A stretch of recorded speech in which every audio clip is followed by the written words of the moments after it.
इसलिए देवता की बात क्या किया जाए, जिन्होंने सृष्टि करने वाले भगवान वह भी संतों के चरण में नतमस्तक हो जाते हैं। अब बहुत लोग इस कलयुग में सोचते हैं कैसे बाबा को प्रणाम करें। देखिए, संतों को प्रणाम करेंगे तो आपके पाप के राशि को वो खींच लेता है, चुंबक होता है उसमें।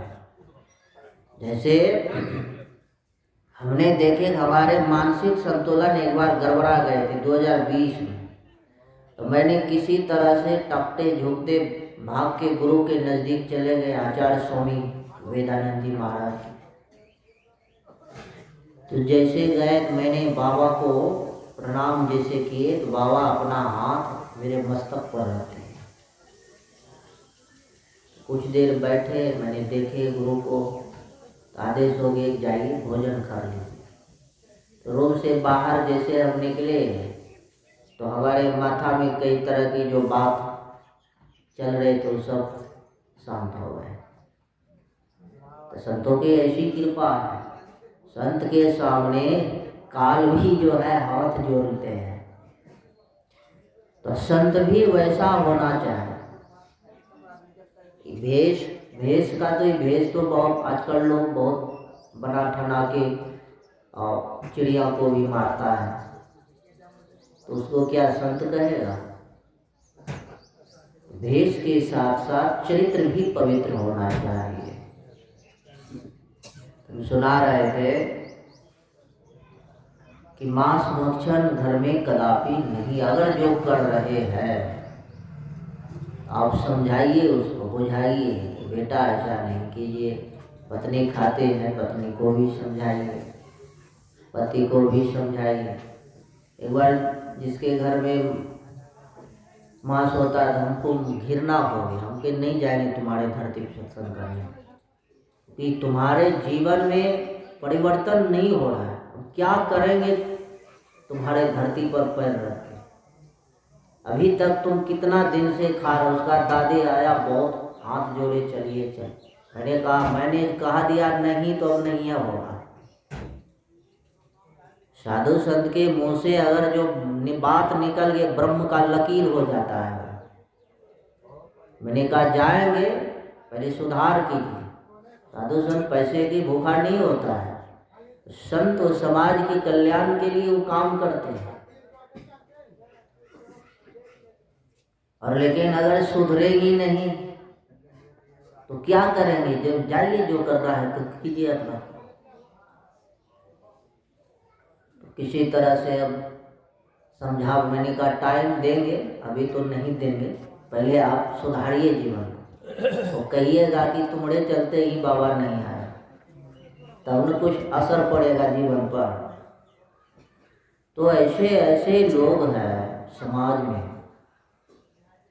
अभी समाज में मैं देखता हूँ बहुत कम घर मिलेंगे उसके घर में मांस भक्षण नहीं होता है, बहुत कम घर में।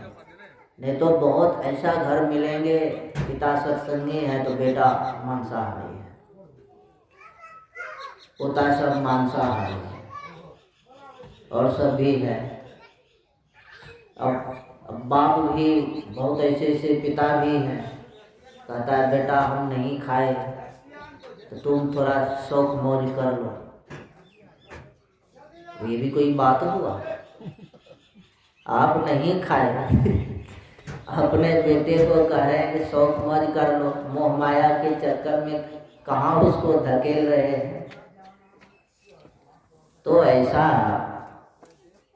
आदेश नहीं करना चाहिए पिता को जिससे जो है हानि पहुंचे। अब बच्चे को आदेश अगर ऐसे करेंगे बहुत बड़ी हानि हो सकती है। आगे में मनुस्मृति भगवान कहते हैं, अनुमंता विश्चिता निहिंता क्रय विक्रयी संस्कर्ता चौपहर्ता चौखादक सचेती घातका। पशुवध करने की आज्ञा प्रदान करने वाला, कितने लोगों को पाप लगा। अगर मैंने किसी जीव को मारने का आदेश दे दिए समझिए पाप। पहला पाप आप ही किए हैं। आपके आदेश घर में बहुत देखिएगा, मांस मछली को तो बात छोड़िए, अगर सांप चले आते हैं तो उसको भी आदेश दे देते हैं मारने के लिए। गिरगिट, कुत्ता, बिल्ली और सब भी जीव जंतु हैं, मारने का आदेश दे देते हैं। ऐसा नहीं करना चाहिए। दूसरा है शस्त्र से मांस काटने वाला। शस्त्र माने औजार होता है।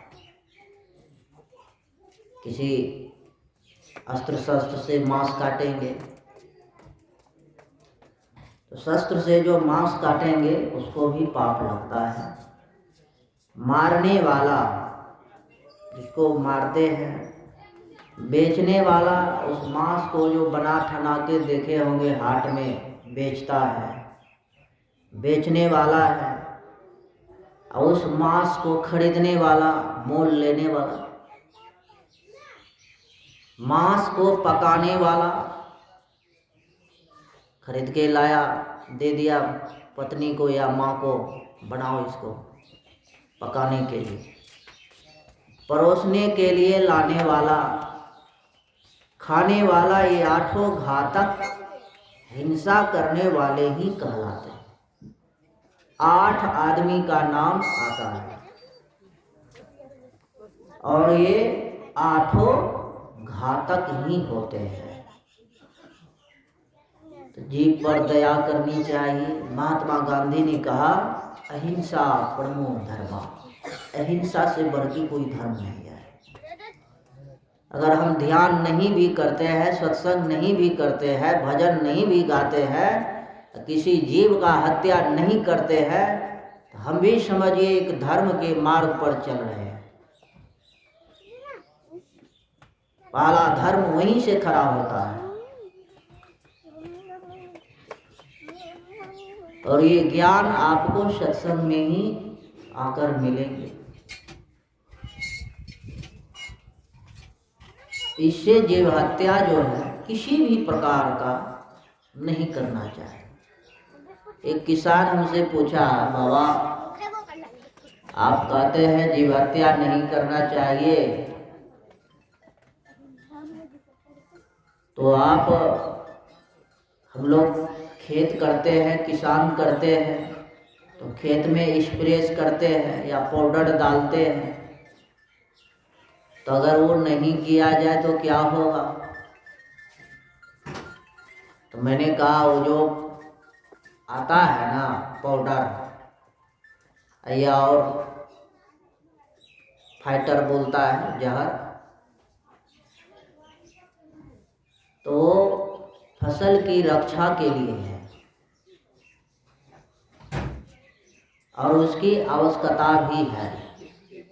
हम तो अपने फसल पर मार रहे हैं तो कितने जीव जंतु भाग जाते हैं और कितने को गैस भी लग जाता है। तो अगर उस फसल की रक्षा के लिए ऐसा कार्य हम नहीं करें तो फसल होना बड़ा मुश्किल है। अभी मान के इस कलयुग में ऐसा ऐसा खाद सब, कीटनाशक सब डालता है तब फसल होता है। यही आप 40 या 50 साल पहले जाइए तो खाद इतना नहीं देता था, बिना खादे का एकदम टनाटन करते थे फसल। अभी खादों पर समस्या खड़ा है। तो पहले धरती में बहुत ताकत थी, शक्ति थी। खाद दे दे के इस धरती का जो है ना शक्ति कमजोर कर दिया है।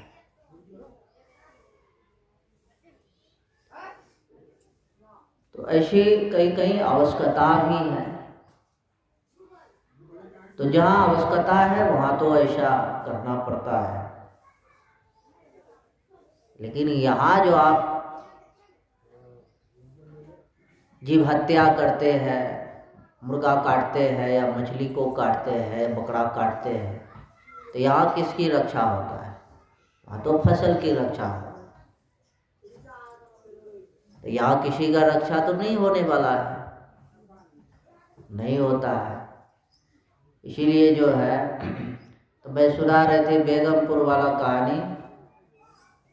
तो माता दुर्गा जी आई, तो मैंने नवरात्रि जो है यही मांस भक्षण पर पाठ हुआ, इसी पर प्रवचन हुआ।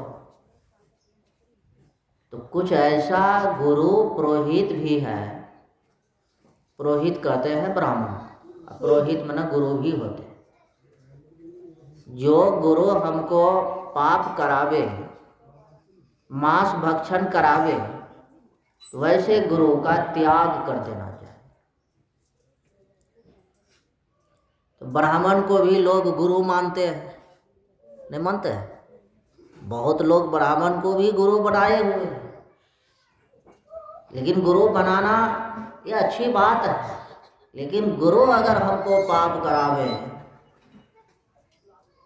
तो ऐसे गुरु से शास्त्र में आया, स्वामी विवेकानंद कहते हैं, जो गुरु हमको पाप के रास्ते पर ले जाता है वैसे गुरु का पीछा छोड़ देना चाहिए, चरण छोड़ देना चाहिए, उससे दूर हो जाना चाहिए।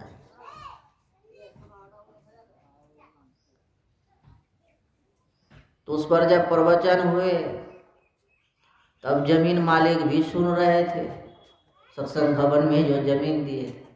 कहा बाबा आप तो बढ़िया प्रवचन दिए, लेकिन जो है इन लोग को हम लोग कहते हैं सुन भी नहीं करता है। कितना बार कहे तो कहा, एक बार कहे तो कहा कि नहीं बलि दीजिएगा ना तो गांव में कोई खतरा आ जाएगा। डरावनी वाला बात।